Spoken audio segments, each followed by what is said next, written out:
సింహరాశి. సింహరాశి వారికి ఆదాయం 5, వ్యయం 5, రాజ్యపూజ్యం 6, అవమానం 6. మఖా నక్షత్రం 4 పాదాలు, పుబ్బా నక్షత్రం 4 పాదాలు, ఉత్తరా నక్షత్రం 1వ పాదం మీద పుట్టిన వారికి, అదేవిధంగా మా, మీ, ము, మే, మో, టా, టీ, టు, టే అన్న అక్షరాలతో తమ పేరు కలవారు సింహరాశి చెందినవారు. సింహరాశి వారికి ఈ సంవత్సరం అనుకూలంగా ఉంది. ఈ రాశి వారికి శుభగ్రహం అయినటువంటి గురువు జూన్ 2వ తేదీ వరకు అత్యంత అనుకూలమైనటువంటి స్థానంలో, అనగా లాభస్థానంలో ఉండడం అనేది అదృష్టంగా చెప్పవచ్చు. అన్ని రకాల ఆర్థిక ప్రయోజనాలు పొందగలుగుతారు. ఊహించిన ధనలాభం కలుగుతుంది. మీరు ఎప్పుడో పెట్టిన పెట్టుబడుల నుండి లాభాలు రావడం ప్రారంభమవుతాయి. ఉద్యోగపరంగా పదోన్నతి, ప్రమోషన్స్ లభిస్తాయి. వ్యాపారం లాభదాయకంగా ఉంటుంది. కాంట్రాక్టులు, లీజులు, రెన్యువల్స్ లభిస్తాయి. కుటుంబ సభ్యులతో ఏర్పడిన వివాదాలు తొలగిపోతాయి. ఈ రాశి వారికి రాహు సప్తమ ఇంట్లో ఉండడం అనేది అనుకూలమైనది కాదు. మరియు ఈ రాశి వారికి అష్టమ శని ప్రభావం కూడా ఏర్పడింది. అష్టమ శని నడుస్తుందంటే అన్నీ అనుకూలంగా ఉండవని కాదు, కొన్ని ఆచితూచి వ్యవహరించాలి. అనుకూలమైన గురుగ్రహం ప్రభావం వల్ల ఎలాంటి సమస్యలు ఎదురైనా వాటిని అధిగమించగలుగుతారు. జూన్ 2వ తేదీ నుండి అక్టోబర్ 31వ తేదీ వరకు గురువు కర్కాటక రాశి వ్యయ స్థానంలో వచ్చినప్పుడు ఖర్చులు ఎక్కువ అవుతాయి. ఈ ఖర్చుల్లో కూడా ఎక్కువగా ఆరోగ్యానికి సంబంధించినవి ఉంటాయి. వృధా ప్రయాణాలు ఎక్కువగా చేస్తారు. మీరు పొదుపు చేసిన డబ్బుని పెద్ద మొత్తంలో దాదాపు సంవత్సర ద్వితీయార్థంలో ఖర్చు పెట్టే అవకాశం గోచరిస్తోంది. వ్యాపార పరంగా నష్టాలు రాకుండా జాగ్రత్తలు తీసుకోవాలి. సంవత్సరం ద్వితీయార్థంలో గురువు వ్యయ స్థానంలో ఉంటారు కాబట్టి ప్రతి అడుగు కూడా ఆచితూచి వ్యవహరించాలి. భార్యాభర్తల మధ్య ఎక్కువ తక్కువ అనే విభేదాలు వచ్చే అవకాశం ఎక్కువగా ఉంటుంది. ఉద్యోగపరంగా కానీ ఇతర కారణాల వల్ల కానీ కుటుంబ సభ్యుల దూరంగా గడపాల్సిన పరిస్థితి రావచ్చు. విదేశాలకు వెళ్ళడానికి మాత్రం అవకాశాలు కలిసి వస్తాయి. విదేశాల్లో ఉన్న వారికి PR, green card, H1B visa లభిస్తుంది. అక్టోబర్ 31వ తేదీన గురువు జన్మరాశిలో ప్రవేశిస్తారు. అప్పుడు సంతాన సంబంధమైన విషయ వ్యవహారాలు సానుకూలపడతాయి. సంతానానికి మంచి సంబంధం కుదురుతుంది. నూతన అవకాశాలు కలిసి వస్తాయి. ఈ రాశివారు ప్రతిరోజు సూర్యాష్టకం పఠించడం, శనిగ్రహ స్తోత్రం పఠించడం చెప్పదగిన సూచన. వీలైతే హనుమాన్ చాలీసా చదవండి. ఎవరికైనా అప్పు ఇస్తే తిరిగి రావడం కష్టతరంగా ఉంటుంది. అధిక వడ్డీకి ఆశపడి అప్పు ఇవ్వడం వివాదాస్పదం అవుతుంది. వాటి విషయంలో తగు జాగ్రత్తలు ఖచ్చితంగా తీసుకోవాలి. అష్టమ శని ప్రభావం ఉంటుంది కాబట్టి శనికి తైలాభిషేకం చేయించడం, ఆంజనేయ స్వామివారికి ఆకుపూజ చేయించడం, అదేవిధంగా అఘోర పాశుపత హోమం చేయించడం వల్ల కొన్ని మంచి ఫలితాలు అందుకోగలుగుతారు. రైతులకు శ్రమ కొద్దీ లాభదాయకంగా ఉంటుంది.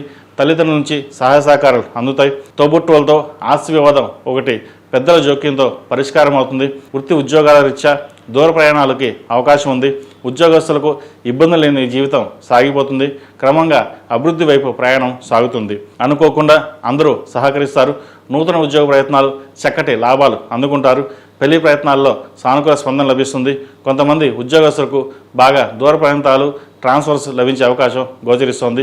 కోర్టు వ్యవహారాలు పరిష్కార దిశగా సాగుతుంది. క్రీడా రంగంలో ఉన్నవారికి, సాహిత్య రంగంలో ఉన్నవారికి, విద్యా రంగంలో ఉన్నవారికి మీ అంచనాలు ఫలిస్తాయి. చార్టెడ్ అకౌంట్స్, అడ్మినిస్ట్రేషన్ రంగంలో ఉన్నవారికి, వైద్యులు ఉన్నవారికి, లాయర్లకి, పోలీస్ శాఖలో ఉన్నవారికి, యోగా, మెడిటేషన్ సెంటర్స్, పౌల్ట్రీ రంగంలో ఉన్నవారికి, హోటల్ మేనేజ్మెంట్, ఫాస్ట్ ఫుడ్ సెంటర్స్కి, చిన్న చిన్న వ్యాపారస్తులకు, హాస్టల్ నడిపేవారికి, గోల్డ్ స్మిత్స్కి, కాంట్రాక్ట్ కార్పొరేటర్స్కి, న్యూరాలజీ, డెంటిస్ట్, ఈఎన్టీ, గైనకాలజిస్టులకు, డర్మటాలజిస్టుకు అనుకూలమైన కాలంగా చెప్పవచ్చు.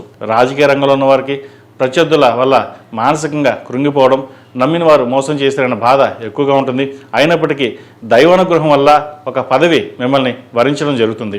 శనికి తైలాభిషేకం చేయండి. చండీ హోమం చేయించడం చెప్పదగిన సూచన. ఈ రాశిలో జన్మించిన విద్యార్థులకు సువర్ణ కాలంగా చెప్పచ్చు. ముఖ్యంగా విదేశాలకు వెళ్ళి చదువుకోవాలనే వారికి కాలం కలిసి వస్తుంది. విద్యార్థులు కష్టపడితే తప్ప, శ్రమ పెంచితే తప్ప ఆశించిన ఫలితాన్ని సాధించకపోవచ్చు. H1B, గ్రీన్ కార్డ్, పిఆర్కి సంబంధించిన విషయ వ్యవహారాలు సానుకూలంగా ఉంటాయి. స్నేహితులు నమ్మి మోసపోవద్దు. ప్రతి విషయంలో కూడా గోప్యత వహించడం అనేది చెప్పదగినది. పార్ట్ టైం ఉద్యోగం చేసుకునే వారికి బాగుంటుంది. మీరు ఆశించిన స్థాయిలో ఎదుగుతారు. మీరు కోరుకున్నది ఈ సంవత్సరం మీకు లభిస్తుంది. MBA, వైద్య వృత్తి, CA, ఇన్సూరెన్స్, ఇన్ఫర్మేషన్ టెక్నాలజీ ఈ రంగాల వారికి మంచి అవకాశాలు ఉంటాయి. అదేవిధంగా విదేశాల్లో ఉద్యోగం చేస్తున్న వారికి ఆకస్మిక స్థానచలనం అనేది ఏర్పడుతుంది. ఈ రాశి వారు ప్రతిరోజు ప్రతినిత్యం హనుమాన్ చాలీసా పఠించడం, దక్షిణామూర్తి స్తోత్రం పఠించడం, అదేవిధంగా దక్షిణామూర్తి హోమం చేయించడం చెప్పదగిన సూచన. ఈ రాశిలో జన్మించిన స్త్రీలకు ఉద్యోగపరంగా కొన్ని మార్పులు ఏర్పడతాయి. భార్యాభర్తల మధ్య ఎక్కువ తక్కువ అనే విభేదాలు వచ్చే అవకాశం ఉంది. వివాహ సంబంధమైన విషయాల్లో ఆచితూచి వ్యవహరించాలి. చదివిన చదువుకు చేసిన ఉద్యోగానికి తేడా ఉంటుంది. పట్టుదలతో మీరు కోరుకున్న ఉద్యోగం సంపాదించడానికి చాలా కష్టపడతారు. మీ పేరు మీద స్థిరాస్తి విలువ పెరుగుతుంది. గృహ నిర్మాణ వస్తువులు కొనుగోలు చేస్తారు. సొంత ఇంటి కల నెరవేరుతుంది. ఆప్తులతో విభేదాలు వచ్చే అవకాశం గోచరిస్తుంది. జాగ్రత్త వహించాలి. సంతానం సంబంధించిన విషయ వ్యవహారాల్లో ప్రత్యేక శ్రద్ధ తీసుకుంటారు.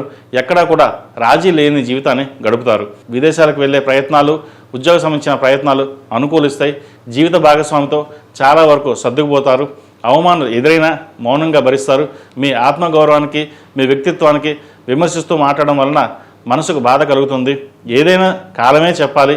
బయట పేరు ప్రఖ్యాతలు ఉన్నప్పటికీ కుటుంబంలో మనమంటూ ఒకరున్నామని గుర్తించకపోవడం అనేది మానసికమైన బాధ కలిగిస్తుంది. వ్యాపారస్తులకు అనేక అవకాశాలు కలిసి వస్తాయి. మీకు సంవత్సరం ప్రథమార్థం కంటే ద్వితీయార్థం రెండూ బాగున్నాయి.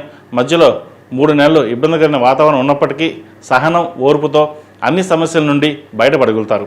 సంతానం కోసం ప్రయత్నం చేస్తున్న వారికి అనుకూలమైన కాలంగా చెప్పవచ్చు. ప్రెగ్నెన్సీ సమయంలో ఆరోగ్యపరమైన జాగ్రత్తలు తప్పనిసరిగా తీసుకోవాలి.